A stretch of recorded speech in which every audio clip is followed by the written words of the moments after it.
Number 10. Justice. Also known as Vance Astrovic, he has latent mutant telekinesis powers that were activated when he encountered his future self, Major Victory of the Guardians of the Galaxy. The Major also traveled back in time and across realities to prevent himself from ever acquiring powers, but instead just activated them early and created an alternate timeline.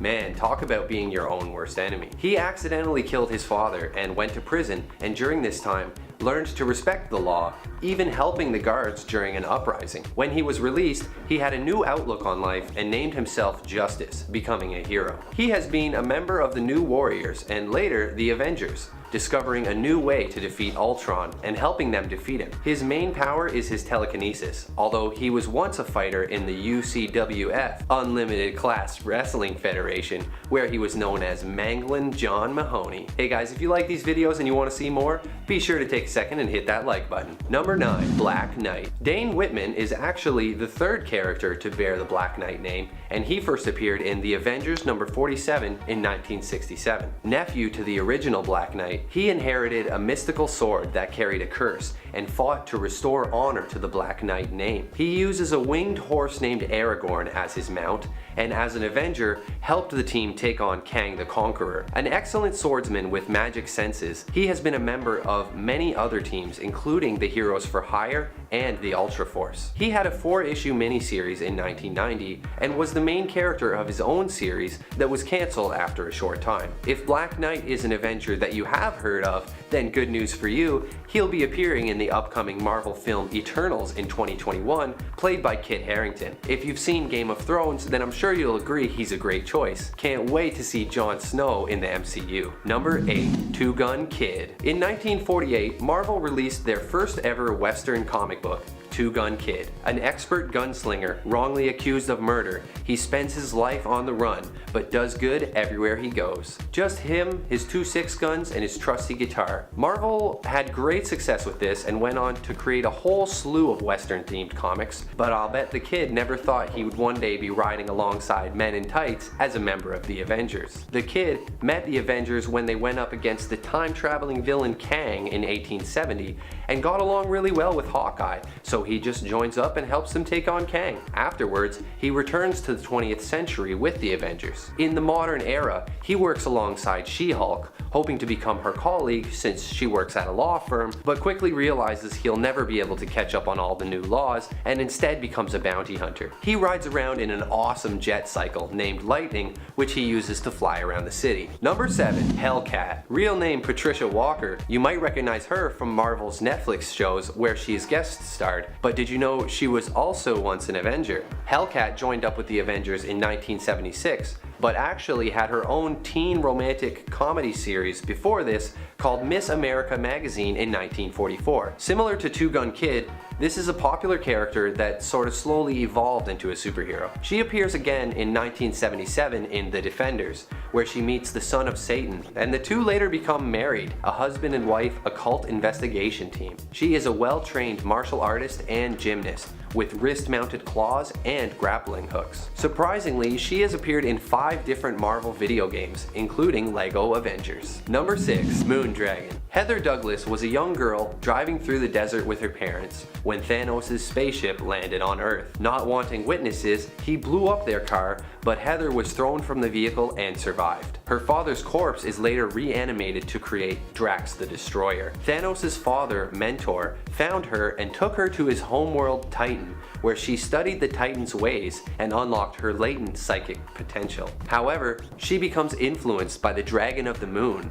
and believing she has successfully resisted its influence, takes on the name Moondragon. She was present when the Avengers confronted Korvac, using her powers to see into his mind while they fought. She later joins the Defenders alongside Valkyrie, and discovers she's still being influenced by the Dragon of the Moon. She manages to resist it for real this time, but as they are separated, she begins to die from mutated spores, and the dragon appears again, offering to save her life if she agrees to be its host. She does agree, and then, as an evil dragon, fights against the Defenders until the 4 of them sacrifice themselves to kill both her and the dragon. Number 5. Tigra. Greer Nelson was a costumed vigilante named Cat, who was enhanced by a doctor who gave her cat-like powers tied to her costume. She is later mutated into Tigra, a human-tiger hybrid created through a mystical ritual. Her feline physiology grants her a number of superhuman capabilities. In addition to the usual super strength and stuff, she has superhuman senses and a regenerative healing factor. Her teeth and claws are razor sharp and capable of cutting through bone, stone, and even some metals. She wears a cat's head amulet as a talisman for her so she can change back and forth between her feline form. She became a part of the Avengers in issue number 211 and proved herself in battle against the Molecule Man. She eventually moves to San Francisco and becomes friends with Spider-Woman. She also helped out at Avengers Academy after the fall of Norman Osborn. Number 4. Falcon. Also known as Samuel Wilson, Falcon grew up in a tough Harlem neighborhood, and his father was killed trying to stop a fight. His mother later died protecting her children from a mugging, and Sam eventually gets involved with the mob at one point, seeming like he would never become a hero. Red Skull uses the Cosmic Cube to give Sam the ability to telepathically speak with birds, especially a falcon that Wilson names Red Wing. He is sent to take on Captain America, but Cap frees Wilson from Red Skull's control, and as Falcon, he becomes Cap's partner, and the two work together for a long time. Black Panther also helps out Falcon by helping to create his harness that allows him to fly. He joins the Avengers between issue 184 and 194, but finds out that he's just been drafted to fill a quota, and resentful of being a token, he quits as soon as he can. Number 3.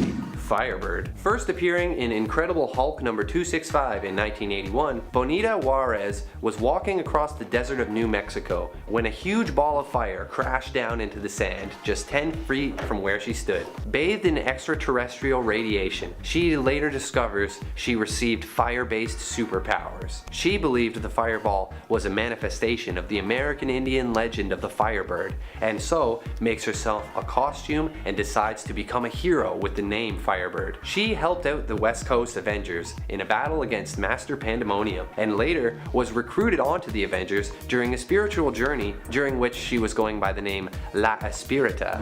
She discovers that her powers were actually from an alien child's failed experiment and not an act of God, and after a brief crisis of faith, returns to the name Firebird. Her and the Rangers worked alongside Kane in Scarlet Spider Volume 2, helping him to battle against a monster made of pure energy. Number 2. Stingray. Walter Newell was an oceanographer and engineer supervising the construction of an underwater city. He designed a unique suit for deep sea exploration, basing the design on manta rays and taking up the name Stingray. He was ordered to investigate Namor, but believed him to be innocent and later allows him to escape. In Avengers Volume 3, he was one of the many heroes who responded to the rallying call, but chose not to remain an Avenger full-time. He later becomes a fully active member of the Avengers when Kang the Conqueror begins to strike all around the Earth. He helped to enlist the help of the Atlanteans in the fight on the waterfront, and was a great asset thanks to his nautical experience. He ultimately leaves the Avengers, but remains a reserve member and still responds to emergency calls. Number 1.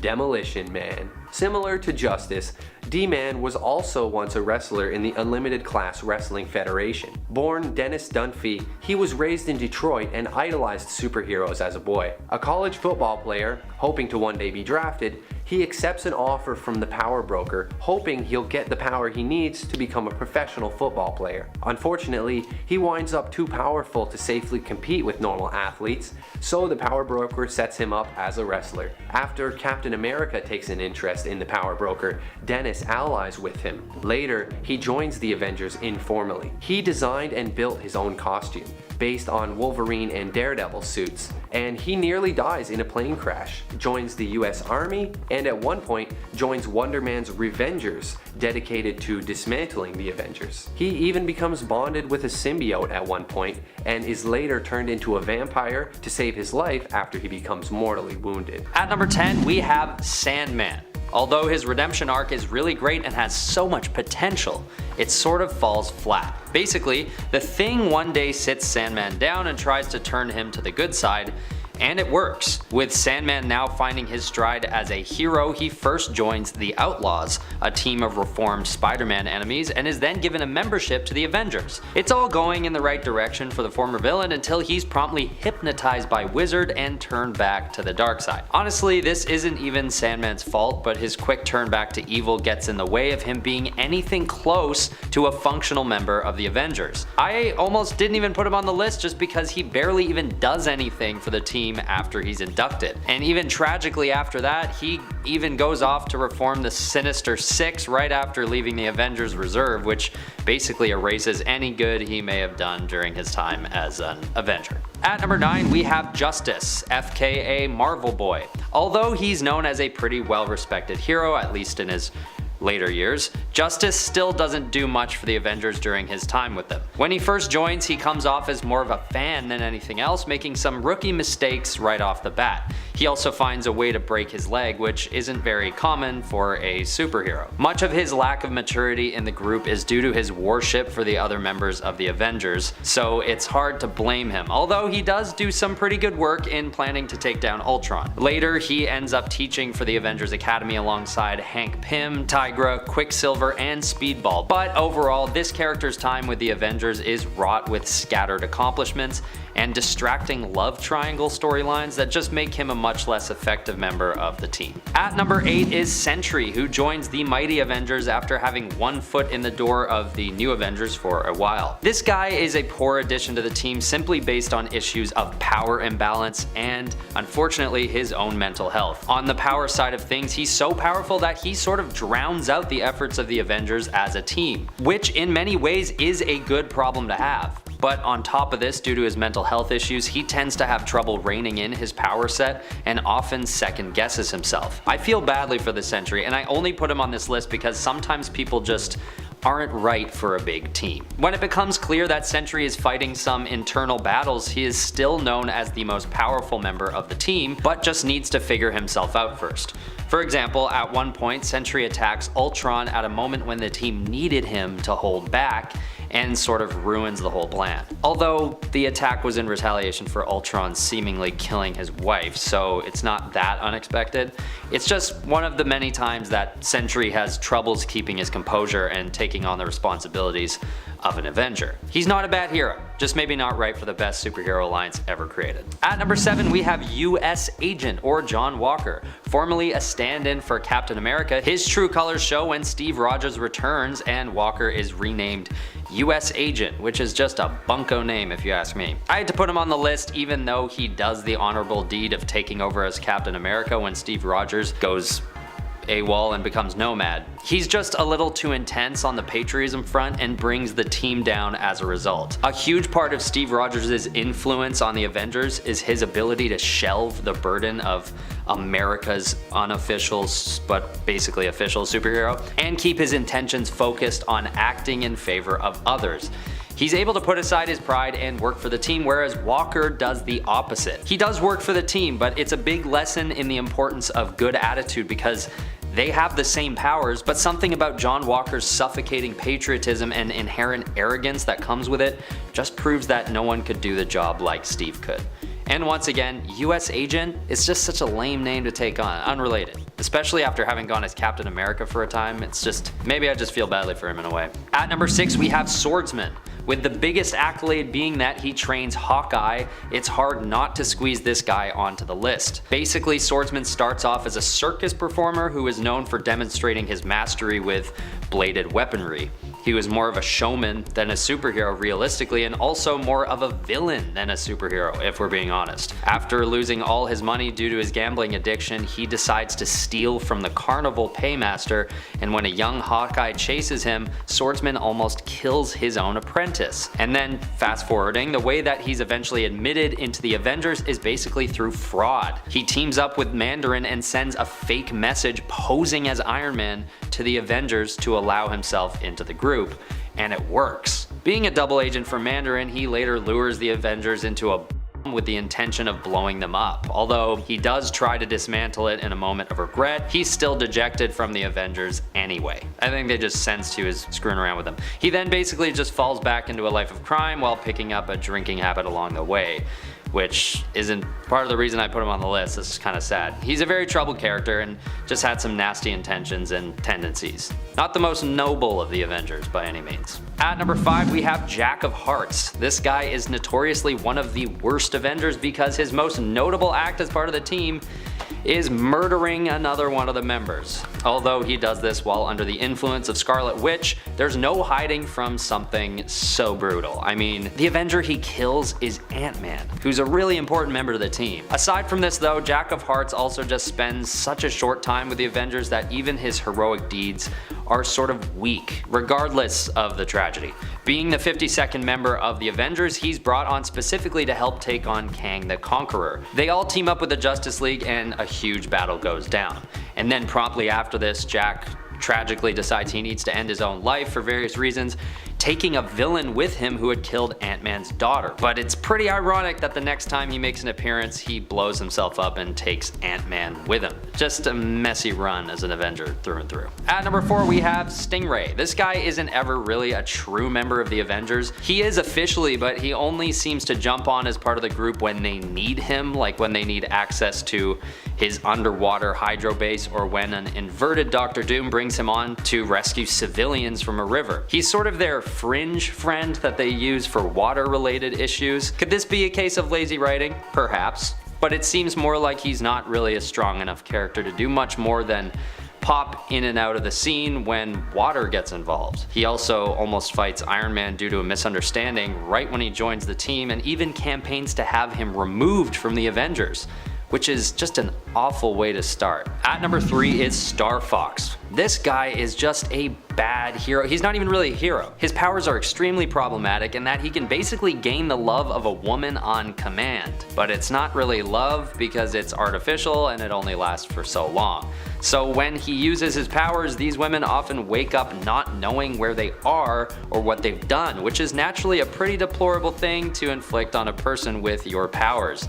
And he doesn't even seem to feel badly after it either. He just gets his clothes on and jumps out the window like, "See you later, good luck piecing together the last 12 hours. Otherwise known as Eros of Titan, this guy is actually Thanos' older brother, so this sort of explains the evil nature of his powers. At least in the comics they're kind of aware of his nasty nature, because the woman who he's used his powers on eventually come out and sue him because of what he does, which has to be a first for a superhero. I'm honestly just surprised that this dude even had a membership to the Avengers in the first place. He just kind of sucks. At number 2 is D-Man or Demolition Man. This dude should never really have been brought on to join the Avengers. He's sort of just this unmotivated, scraggly guy with a horribly designed suit. He just steals Wolverine's and Daredevil's costumes and makes a tragic mashup of the two. His origins are that he's basically a wrestler that was given superhuman strength before befriending Captain America. When Cap needs to reform the Avengers, he thinks it's a good idea to bring on D-Man to join the team. But this choice is pretty obviously out of sympathy for the guy because he doesn't really do much when he does join. He's then sort of left behind and lost in time, becoming more and more unmotivated as the years go on,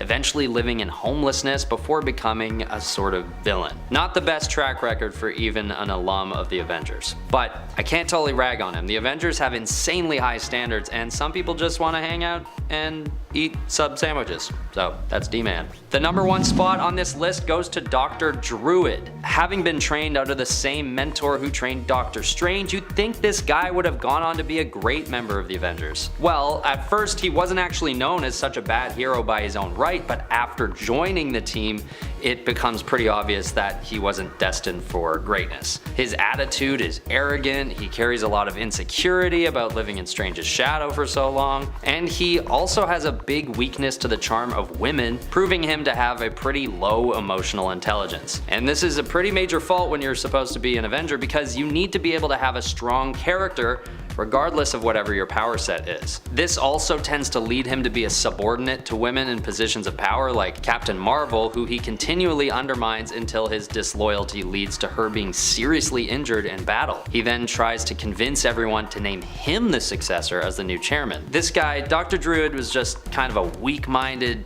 fool who was conniving and subordinate through and through. It's surprising he was ever brought on board with the Avengers because he really proves himself to be one of their weakest links while he's there. At number 10 we have Quake. Quake is originally a member of S.H.I.E.L.D. and is a decent hero himself, but he doesn't bring much to the table for the Avengers.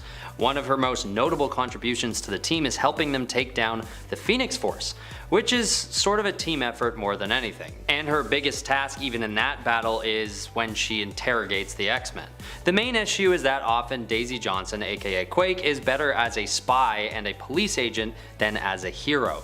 She does have powers, but she spends more time interrogating people and doing more traditional police work than high-level superhero work. Something that also seems a little counterproductive is that she is announced to the public as being part of the Avengers, sort of killing her anonymity as a special agent. This leaves her with a target on her back as a covert spy, and without her spy work, she doesn't really have the power set to really keep up with the other members of the Avengers. Although, let's be honest, the standards for the Avengers are pretty high, and if you can find a way to stand out, you're lucky. Quake had a way to stand out as the covert spy on the team, but this was cut short by this announcement by Captain America. Even if I'm over exaggerating the significance of that event though, she still just doesn't make a huge impact on the team, even as an undercover agent. At number 9 is Quasar. This hero is sort of like the Marvel equivalent to DC's Green Lantern, to the point where many people see him as a blatant ripoff. Starting off as a S.H.I.E.L.D. agent, Wendell Elvis Vaughn comes across a set of power bands which he uses to gain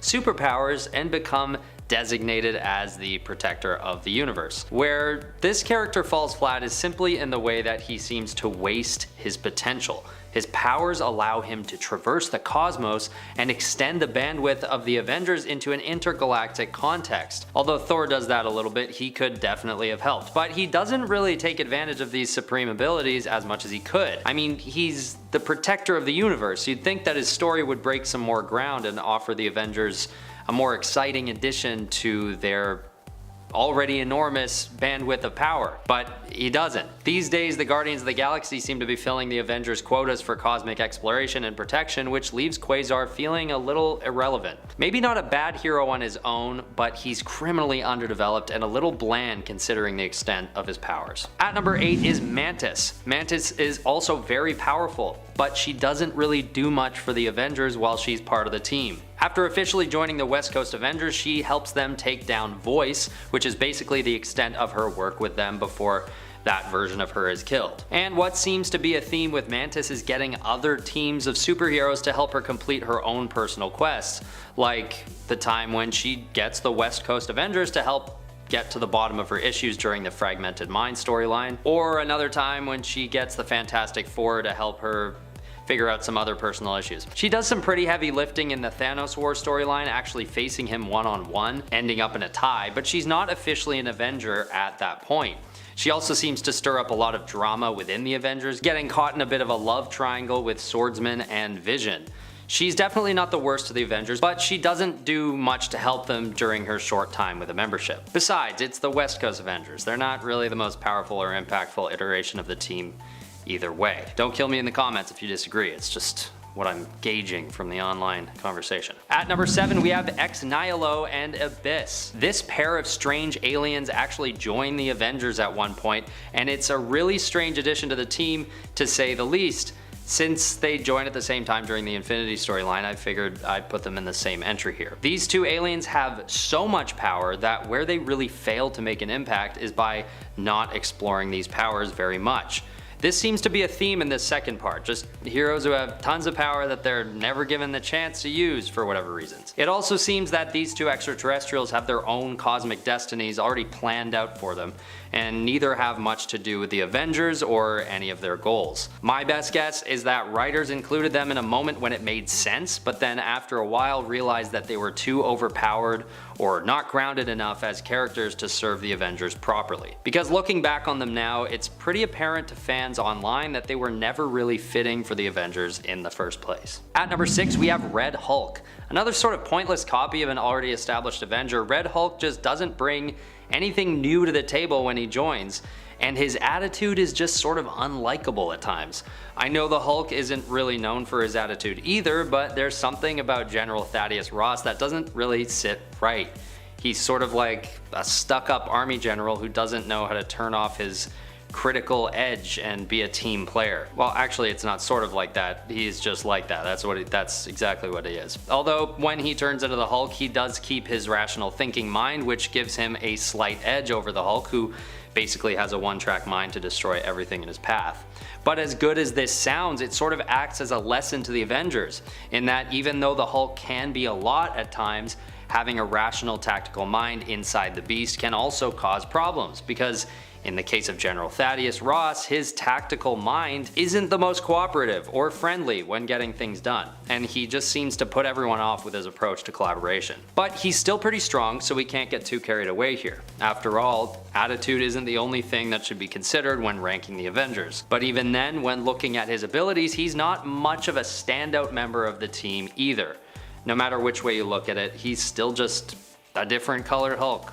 They've already got a green one. At number 5 is Rage. This guy holds the accolade of being the youngest to ever join the Avengers, but not much else. And this wasn't by design. Rage's powers were acquired by an exposure to toxic waste, which actually gives him the body of a full-grown man, even though he's only 13 in reality. So when he joins the Avengers, he does it under false pretenses, fooling even Captain America into thinking he is a suitable age for the team. And even though they do give Spider-Man a membership to the team, he's always been known as an exception to this no teenagers rule. The protocol is typically to keep the team consisting of physically and mentally mature heroes who can handle extremely high stakes situations without issue.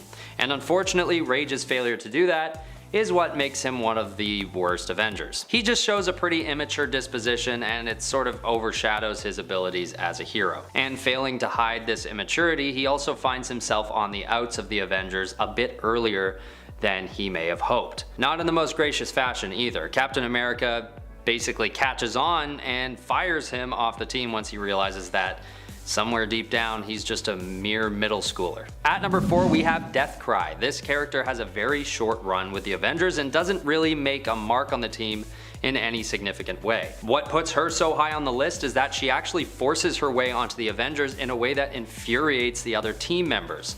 Although part of me thinks this makes sense, since she's a Shi'ar warrior who is actually commanded by the Empress to protect and ultimately join the Avengers. The only misstep here is that this isn't really her call to make. At least the part where she joins them, for 2 reasons. Firstly, because she too is a teenager, and that's a no-no for the Avengers, as discussed before. And secondly, because it's one thing to try and protect the Avengers, but getting an official membership takes a bit more than some altruistic bodyguarding. When she's first rejected by the team, she stays persistent and eventually sort of forces her way onto the team instead.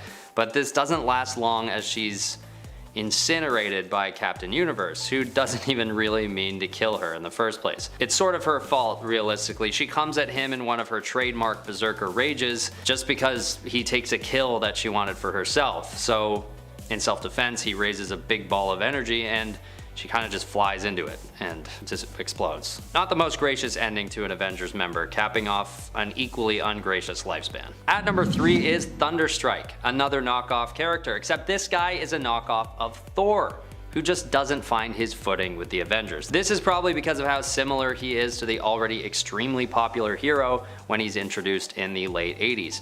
But this isn't a coincidence. Eric Masterson, aka Thunderstrike, first appears in Thor 391 and actually has a quick run as Thor before he's demoted to Thunderstrike. And even though he still remains relatively powerful, his influence just plateaus as soon as he's left to exist in the shadow of the much more popular Thor. And not to mention, his costume, it's just pretty weak. He looks like an aging biker who only shops at thrift stores. It might just be the case that Thunderstrike is meant to be a bit more of a relatable version of Thor that people could see themselves in, but after he joins the Avengers, it proves that he really has no distinct qualities that set him apart from the rest of the team. No offense to him though. It's tough when you're a carbon copy of the God of Thunder just with a worse outfit. Might just be bad luck. Or bad writing.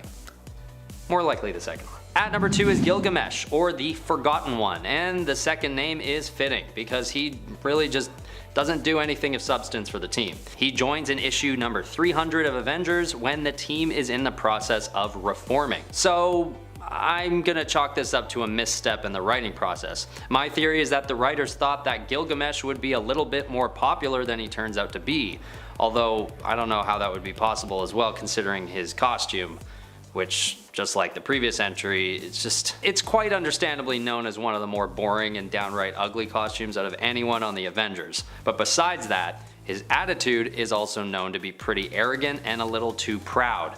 For instance, he often refers to himself as being in the higher ranks of the ageless Eternals. And although he is immortal, you don't really go around pimping yourself like that.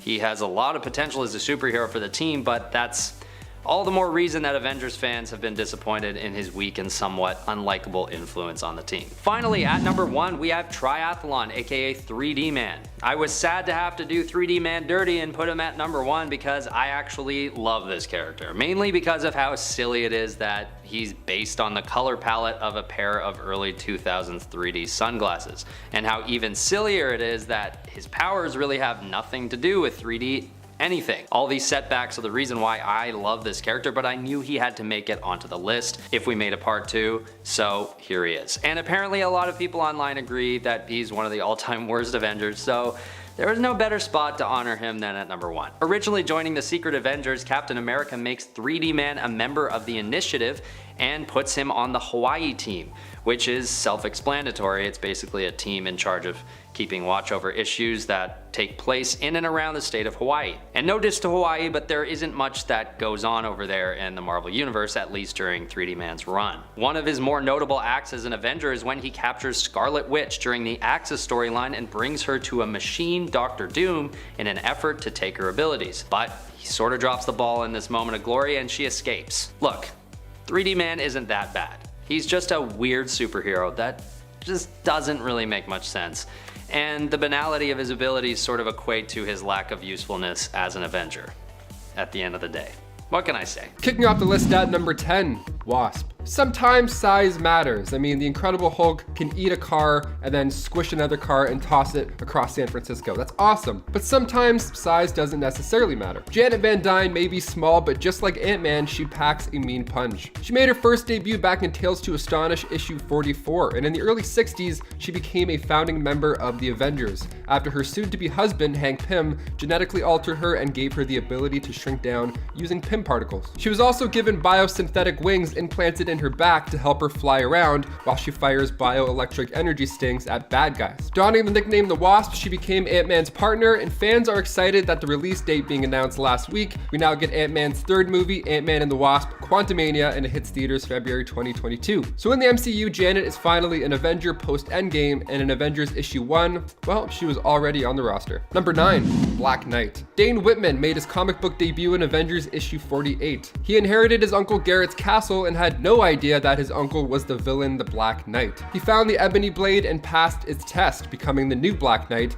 He then decided to join the Masters of Evil like his uncle did, but he was going in undercover. He was on the good side, so he wanted to help the Avengers, but they still needed more. They didn't trust him quite enough yet. In Avengers issue 71, funny enough, titled Endgame, Dane joins the Avengers. Well, kind of. Like I said, they didn't trust him so much until he helped fight Kang the Conqueror, and then they were like, okay, he's cool, come on aboard. He's an excellent swordsmith, so much so that he's beaten the swordsmith in combat. And that sword that he uses as well grants him immunity to magical powers. Plus the dude rides a winged horse, an underrated Avenger for sure. And before we continue on with this list, if you want to go ahead and give this video a thumbs up down below, that would be super helpful. It helps us a lot, especially while we're working from home. You guys are the best. Thank you so much. Now let's bounce right back into this list. Number 8, Avenger X. Cressida made her debut in Avengers Volume 7, Issue 2. When the Avengers got help from the X-Men to track down the Stranger, Professor X helped by using Cerebro to direct them to northern Thailand, where they rescued a local woman named Cressida from the cosmic being. Now, she had this ability that could amplify the Avengers. They all got super jacked up, and even Cap said that he felt stronger. He felt like he could take on a full army. He's jumping higher, throwing 10 times harder. It's wild. When Scarlet Witch asked how she did that, she says she doesn't really know, but she feels sorry doing it. But the downside of her powers were kept hush-hush from Wanda. See, in order to empower them, she had to drain the life of everybody else in the village. And in the next issue, she was deemed an Avenger. She was given the tour, the whole thing. Welcome aboard. But meanwhile, while this is going on, at Sunshine Nursing Home,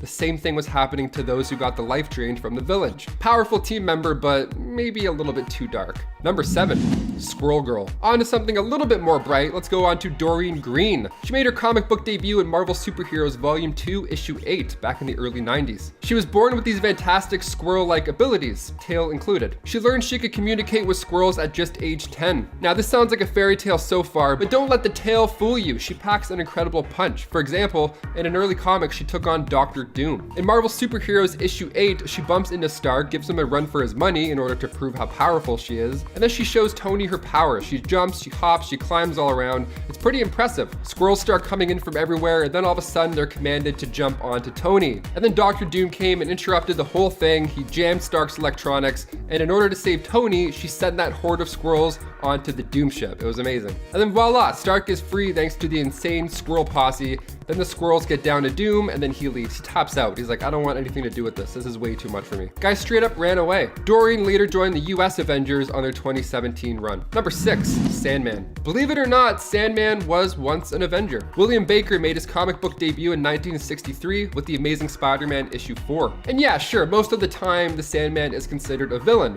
but that's why we have to mention this small change of heart, because even bad guys, it's possible to change. It happens. He bumped into the Thing, a similar looking guy, you know, being big and beige and big and all. So they had a little chat about life and how to use your abilities maybe for the greater good. So we started to help Spider-Man a bit here and there, and then in Avengers issue 329, Captain America announced a new Avengers team, and on that roster was Sandman. He was one of the 7 reserve members. He of course didn't last long because, well, he was a reserve member for one, and coming from the villain side already, I'm sure he wasn't too committed. How great would that have been if the good guys had a sand dude? Wouldn't that be great?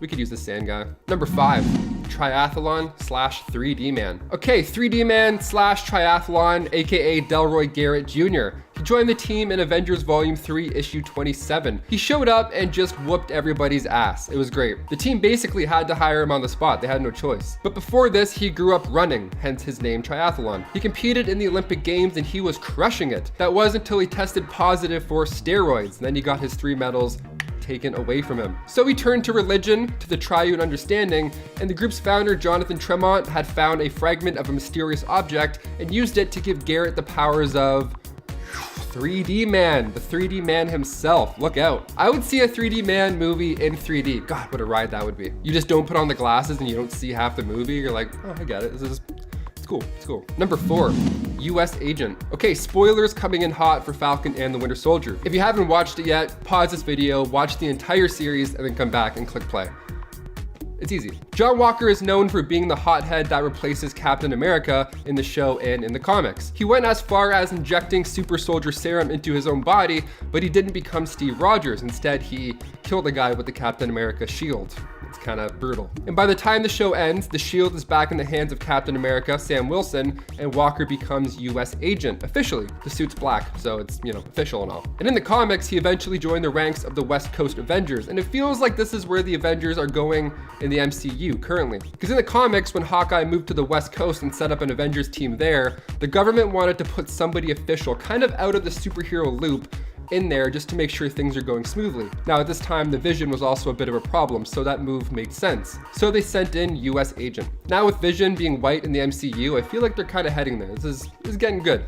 It's getting tricky. Number 3, Hawkeye. I have to mention Hawkeye because he's one of the 1960s Avenger recruits, and he's one of the big 6 in the MCU, and I feel like he doesn't get enough credit on screen still. Like in the comics, he becomes Goliath. It's epic. When the West Coast Avengers were assembled, Hawkeye was the leader of the team, like I said. But for a little bit, that was until they thought the US agent would be a better replacement for leadership. So he ended up coming in and then taking over as the new leader. So things get a little wonky. So Hawkeye thought, no sweat. I'll get some Pym particles and we'll see who the biggest guy is after all. And then he became this. Number 2, the Sentry. He made his first appearance in Sentry issue 1. Meet Robert Reynolds. He was a struggling addict who made his way into a laboratory and discovered something called the Golden Sentry Serum. So he consumed it, and then he got the surprise of a lifetime when he was given the power of 1,000,000 exploding suns. So back in 1947, Project Sentry was put together by the remnants of the US Operation Rebirth and Canada's Department K. They joined forces and they wanted to recreate the super soldier serum, but they magnified its effects 100,000 times. That plus a cool outfit in the mix, and now we have a new superhero. So after this, Robert FIREBIRD fought alongside the X-Men, the Fantastic Four, and of course, the New Avengers. He's a really powerful guy. He once became a Horseman of Apocalypse. He was the Horseman Death. And then he ended up going crazy because he thought he was the heir of Apocalypse. It was a whole thing. It was crazy. And finally, number 1. Hercules. Of course, we can't forget the son of Zeus. Come on, the king of the Olympian gods. Another 60s recruit, Hercules. He made his first Silver Age appearance in Journey into Mystery Annual Issue 1 in 1965, and in Avengers Issue 45, he and the rest of the team went against the Super Adaptoid. And right after the dust had settled, Hercules was standing with the team, expressing how bright the sun doth shines. Somebody even put his name on a sign. That's how you know it's official. As soon as a 19-year-old starts painting your name on it like a Katy Perry concert, bam, you made it. So with Russell Crowe reportedly cast as Zeus in the next Thor installment, we may be closer to Hercules than we think. Number 10, Mantis. A new addition to the Guardians team, Mantis went from being Ego's roommate in Guardians of the Galaxy Volume 2 to becoming an Avenger, even holding Thanos down while the rest of the team tried to take the gauntlet off. Now in the comics, Mantis had to endure quite a bit before becoming an Avenger. She made her first appearance in Avengers issue 112, The Lion God Lives. Mantis was trained as a child by alien priests, section of the Kree, who thought that she was destined to be the celestial Madonna. She was killing it in martial arts, hence the nickname Mantis. Now her real name is Brant, but Mantis sounds much more fun. No offense to all the Brants out there. Those priests enhanced her mind, giving her telepathic abilities, and on her 18th birthday, she was given the gift of a lifetime, when her mind was wiped and she was instead given false memories of her childhood as an orphan in Vietnam, to experience a normal life. Because that's part of the celestial Madonna route. Nothing builds that Madonna power more than some time in Vietnam, right? And in doing so, Mantis learned to hold it down on her own quite easily. Number 9, Dr. Druid. Anthony Ludgate entered Marvel Comics in Weird Wonder Tales issue 19. He's a bit of a smarty pants, some would say. I mean, he got a degree in psychology from Harvard and then became a psychiatrist. But that wasn't enough for Anthony. He wanted to study the ancient powers of his ancestral druids. So he was studying the occult on his off time. He finally met the Ancient One who passed down a lot of tricks, and Anthony left and became Dr. Druid, assisting monster hunters, including Makari when they went against deviants. So this guy goes back quite far. He's also a little more dramatic than strange, some would say. In Avengers issue 294, he manipulated Captain America's mind so that he would be the replacement chairman. And this was right after Captain Marvel was injured. What a snake. And before we continue on with this list of strongest Avengers you wouldn't expect, part 2, if you want to go ahead and give us a thumbs up, that would be so helpful for our channel. It really helps us out a lot, especially while we're working from home. And if you haven't as well, hit that subscribe button maybe if you feel like it. I don't know, if you feel like it. Let's get back into this list. Number 8, Firestar. Angelica Jones made her comic book debut in Uncanny X-Men 193. She was born with, well, as you would guess by her name, the ability to generate great heat. Cerebro found her, but the Hellfire Club got to her moments before. She was learning a lot under the White Queen's guidance, honestly, unaware of the cruel nature of the club, of course. See, Frost actually gave her the nickname Firestar. So then Firestar joined as a reserve member in Avengers Volume 3, Issue 4. Yeah, so Hawkeye demanded that one of the 2 new members that they're recruiting has to be Firestar. He announced it to the world prematurely. He was that confident. The other members are like, whoa, let's hold on a second here, because that spot that we had open was actually for you, Hawkeye. But they settled on reserve member. That's fine, that's good enough. Now cut to issue 7, the former X-Men member became a full Avengers member. Firestar was also amongst the lucky 198 mutants to have kept their abilities after the Scarlet Witch decimated the mutant population. Number 7, Whizzer. This dude was only an Avenger for 4 years in the comics, but he's funky enough to mention. I feel like we don't talk about Whizzer enough. Robert Frank Sr. made his first appearance in USA Comics 1, and after a run-in with a cobra, he was bitten and his father had to use mongoose blood to try and save him the old-fashioned way, where he sucks the poison out. Some wives' tale, and it surely worked, but his father had a heart attack during this do-it-yourself transfusion and bit the bullet. Robert, on the other hand, was blessed with super speed after this. And then he became the Whizzer. Great name, great name. He joined the Avengers in issue 173 back in 1978, but he met his fate in Vision in the Scarlet Witch issue 2 in 1982. Number 6, Demolition Man. Dennis Murphy, born in Detroit, Michigan. He looked up to superheroes quite a bit, as do most of us. He was actually great at football, but he wasn't great enough to be recruited professionally. Sad times. But then that's when the power broker comes in to strike up a bargain. Super strength ought to help you with those home games, right, Dennis? Let's do it. Well, what happened was he got so strong that if he did decide to play football with these humans, he he would probably break through them. His name is Demolition Man. Nobody would expect this guy to be an Avenger because he wasn't even the best football player. That's like what Peter Parker says. He's like, I couldn't do stuff then, so I can't do stuff now. You know? He joined the Avengers in Captain America issue 349. He helped Battlestar and US Agent free Captain America, and when US Agent and Flag Smasher started to get a little distracted, D-Man himself finished the mission properly. Number 5, Lightning. Living lightning, here we go. It's hard to imagine that a man made of lightning would ever not get the spotlight, but that's what happens when you share the pages with this team. Lightning, aka Miguel Santos, first came into comics as a villain, actually, but he joined the West Coast Avengers in issue 74. Now, his father, cut to way before, his father was part of this group called the Legion of Living Lightning, or LOL, as some would say. And when they tried to gain control of the Hulk, which is a terrible idea, his father was killed in action.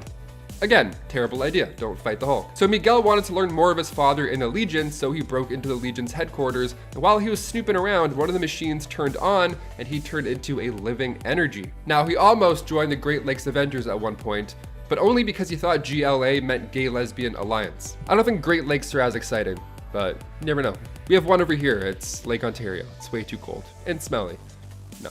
I would much rather Gay Lesbian Alliances. The team had the worst luck when it came to recruits. Let's just say that. Number 4, Stingray. Walter Newell made his comic book debut in Tales to Astonish issue 95. Now, his life began as an oceanographer and an engineer, and once he created a suit built for deep sea exploration, a cool nickname was bound to come afterwards. Stingray, there it is, that's a cool nickname. He was ordered to bring in Namor to investigate the disappearance of water from our oceans. He ended up working with Namor numerous times, Water Bros for life, and then he joined the team as a reserve member in the Avengers issue 319. Funny enough, in the Armor Wars storyline, Iron Man wanted to recover all these suits that had Stark tech in it. So he comes in, knocks out Stingray, and then after attaching the Negator pack, nothing happened. So the suit was indeed not stolen. You know, it's always nice when you knock someone out for no reason. I'd love to see him make an appearance in the Armor Wars Disney show, but I think we need a lot of other stuff first before we even look at Stingray. Although he is cool. Number 3, Jack of Hearts. Jonathan Hart, son of Philip Hart, a brilliant scientist who developed a liquid called Zero Fluid, and his mother was actually part of the Contraxian race.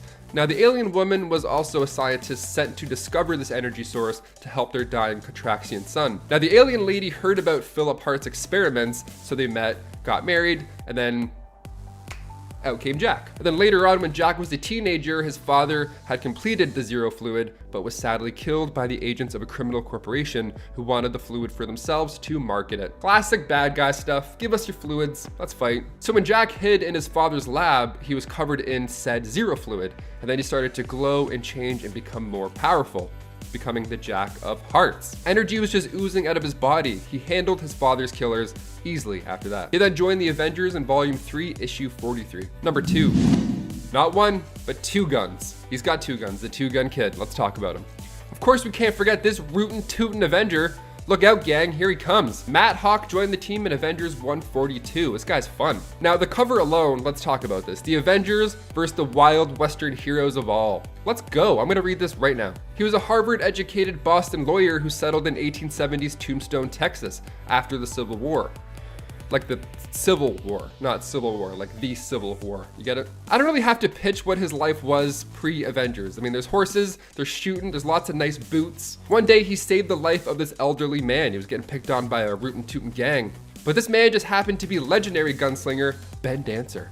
It's Ben Dancer. So Ben is exactly what you'd imagine in your head. I read all of his lines in Sam Elliott's voice because, well, of course I did. Look at him. So he, of course, trained Matt, and then when the Avengers fought Kang back in that era, so once the dust had settled, literally, the dust had settled, the 2-gun kid came back to the modern era with the team. And Hawkeye had a pretty good time as well. This is when he started to dig the West Coast life.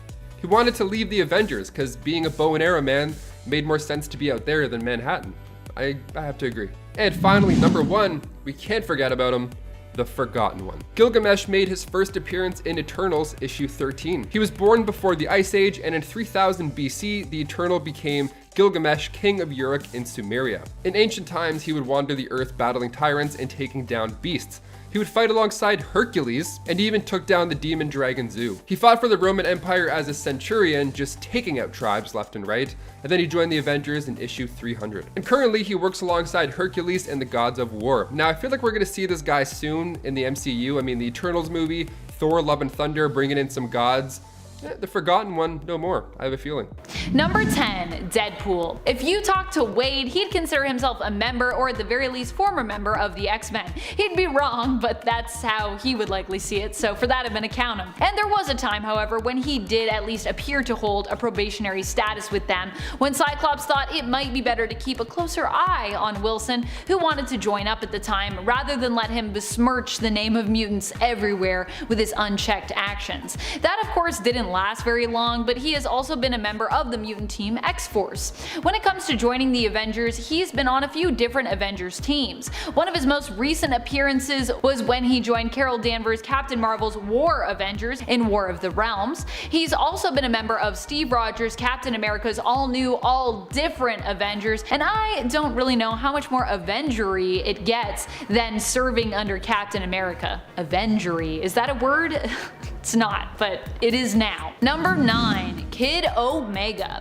Some people don't like to count the West Coast Avengers, but I certainly do. They're just so fun. Of course, one of the recruits on this team is none other than fan favorite Kid Omega, aka Quentin Quire, the character who has a habit of dying repeatedly on Krakoa currently as part of the Dawn of X line. Kid Omega joined up with Kate Bishop's West Coast Avengers at the beginning of Kelly Thompson's run in 2018. This run, by the way, is just wacky and delightful, and if you have yet to check it out yet, I highly recommend it. Number 8, Cannonball. Cannonball was recruited to the Avengers after the events of Avengers vs. X-Men. Captain America felt during those events the Avengers had in a way let their mutant friends down and could have done more to help them. In an attempt to move past this former conflict and foster more community and trust between the two superhero groups, he recruited Cannonball along with Sunspot to join the Avengers. I always feel like Sunspot makes more of a splash, so I thought it might be nice to also acknowledge Sam's appearance here as a character and often underrated mutant hero. Sam has not only worked alongside the X-Men team, but is also one of the founding members of the New Mutants team as well. Ka-ching! Number 7, X-23. While Laura Kinney may not have been part of the main Avengers team, she was part of the Avengers Academy. She joined up after the events of Fear itself, and during her time there bested Tigra in a sparring match, proving even more so that X-23 would make a deadly addition to the Avengers team someday, should they ever want to recruit her on a more permanent level. X-23, currently known as Wolverine, is a genetic female clone of Logan, created using his genetic material and that of her own creator and birth mother, Sarah Kinney. Laura was raised to be a killing machine, a skillful trained assassin, but ended up escaping the facility and company who raised and used her. Since finding Logan, her genetic father in a way, and the X-Men, she has served on multiple different heroic mutant teams. Number 6, Havoc.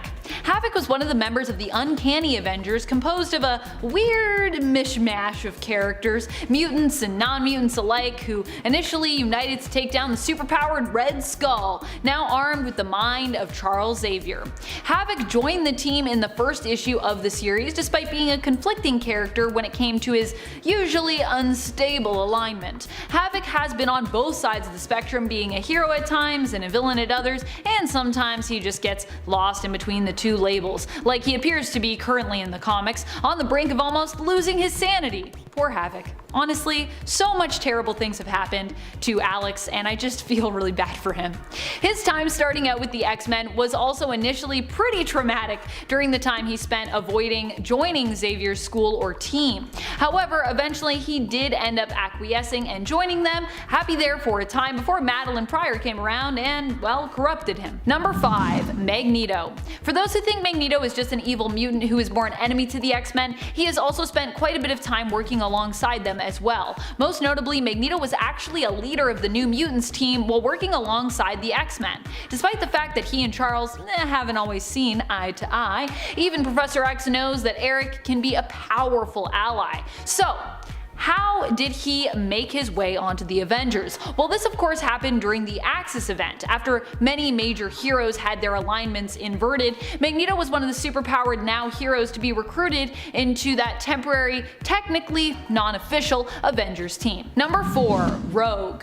Rogue joined the Uncanny Avengers in issue number 4 of the 2012 series. She would become the field leader for the Avengers Unity Division. She was first approached by Wanda Maximoff, aka Scarlet Witch, who asked her to stick around on the team after Rogue helped them out in issue 4. This was also the same issue that Scarlet Witch joined, and of course was after both the events of M-Day and after Wanda had just been used as a pawn by Red Skull, who at this point was immensely powerful after stealing Xavier's brain and gaining his immense psionic power. Super comics, I know, stealing someone's brain, but here we are. So there was a lot of tension between these two women, but Rogue ultimately did decide to stay on the team. Now, not because Wanda asked her to though, and because she wanted to move on, but because she knew it would be what Professor X would have wanted, and because she basically didn't trust Wanda or her powers and wanted to stick around to keep an eye on her and to prevent her from making a giant mess of this whole situation, which she felt was all Wanda really knew how to do.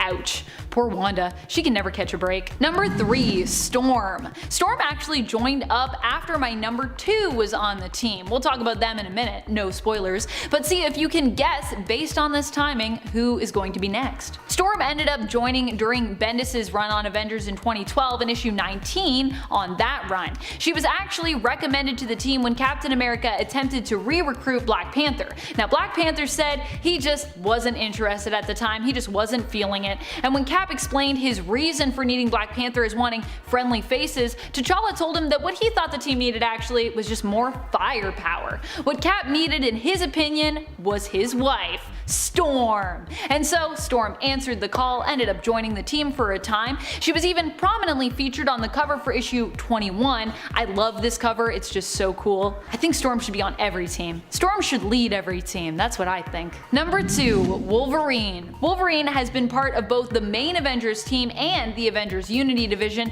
being as popular as a member of the X-Men as he is. I'm actually surprised it took Marvel as long as it did to include him on the team after the Avengers became this sort of ever-expanding team that just had so many branches and card-carrying former members as well as rotating members and honorary members. It just has become there's a lot of Avengers. Wolverine was invited to officially join the Avengers in the 2005 New Avengers series in issue number 6, after Cap and Iron Man had a brief discussion about whether or not Wolverine would be a suitable pick for the team. Steve was concerned that Wolverine was a murderer and therefore not suited, but Tony insisted, saying that he was their missing ingredient, the thing that their new team needed. And also he was like, he's not a murderer, he's a samurai. Or maybe a murderer and a samurai. I think you can be both. I don't know, can you be both? Is that dishonorable? Apologies to any samurai watching this. Number 1. Beast. We've seen Beast featured on the Secret Avengers team, but like me, you may have forgotten that he is essentially a core member of the Avengers,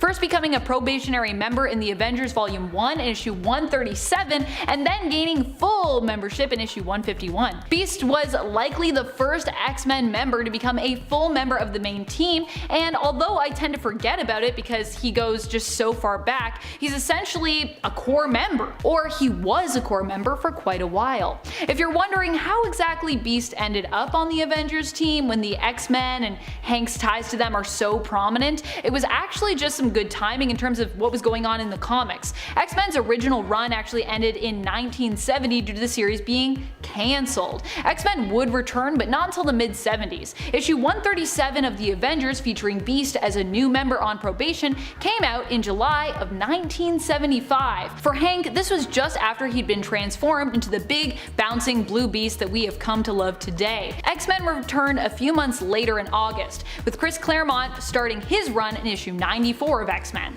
In other words, the X-Men team being defunct provided some freedom for Beast to join the Avengers, and writers kinda just liked the idea of him working on the team and probably just also loved his look, so it happened. And there was no X-Men at the time, so it made sense.